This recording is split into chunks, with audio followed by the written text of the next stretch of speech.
Before this video begins, I am going to be working with a relatively new spell called Intense Concentrated Light. So if you haven't seen it yet, or you still want to find it and learn its properties, stop watching this video now. Alright? Good. So, there's a few neat interactions. I'm 100% sure that they're... well, I'm 99% sure that they are bugs. But the way Intense Concentrated Light interacts with projectile modifiers when the spell is moved has a really strange interaction. So how this reads right now is damage field is affecting Intense Concentrated Light. So it'll do something like this. However, if you add any modifiers, we'll throw a boomerang on there, and that will move where this spell is. It creates a permanent damage field, and it does that for almost every modifier that I've tested, and it does do damage still. So it is very, very strong. That was like 400 damage within like seconds. So with that being said, you can throw just about any of these modifiers on. Obviously homing will do exactly the same. I'm not sure like the limitations on it, but it looks like it still has to be pulled somewhat towards the target with homing.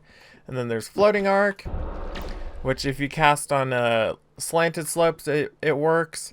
And then this one you can usually cast on flat surfaces and it'll work. And then this one, it has a strange interaction from what I've figured. If the wand can cast fast enough, it'll spawn multiple.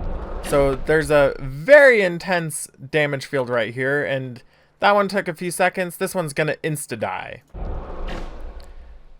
Well, pretty close to insta-die. I might have missed some damage fields. And then, but it only does it if the wand can support it. So that one's a little bit strange. We'll throw this on there, and it'll create an infinite fire tower. So this will never go away. You can save and quit, it'll still be there. So if you don't like your world, then by all means, you can throw this in there. And this one's probably the least detrimental in the world so far. Ooh, there we go. Yeah, that one didn't work for some reason. Or it like spawned down here. I'm not sure how that worked, but there's those. And then we'll increase the chaotic factor. So we'll throw a poison trail. That one's gonna be infinite. Since it's a liquid, it's going to cause quite a bit of mess. Then we're gonna throw not another fire trail. We just use that one. We're gonna throw this one on there. You know, it looks pretty.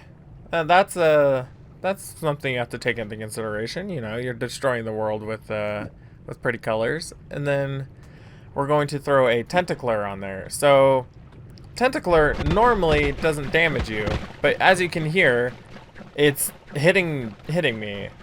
It does. It's so weird because it doesn't do tip damage like normal tentacle. It only does one like contact damage, so it'll do it really quick because there's a bunch of them.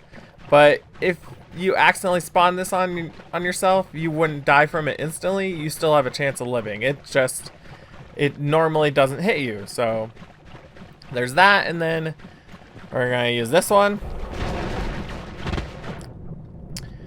Okay, there's that. And let's see if we can get this on here without crashing. So all of these are permanent. Since we managed to die in our other world, I spawned in a new one. We're just gonna use tentacler, and we're gonna create all sorts of L-rich portals that actually can kill stuff.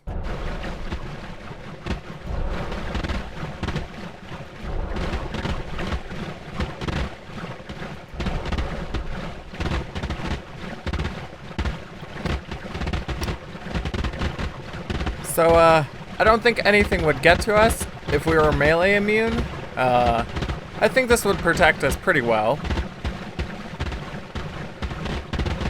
And for the final spell combination with this that I found out that interacts super weird is this combination right here.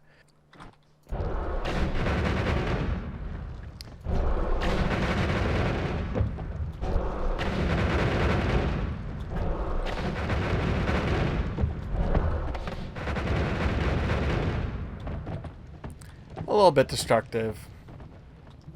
But, like always, have a wonderful evening, noon, and night, and definitely abuse this bug while you can. Goodbye.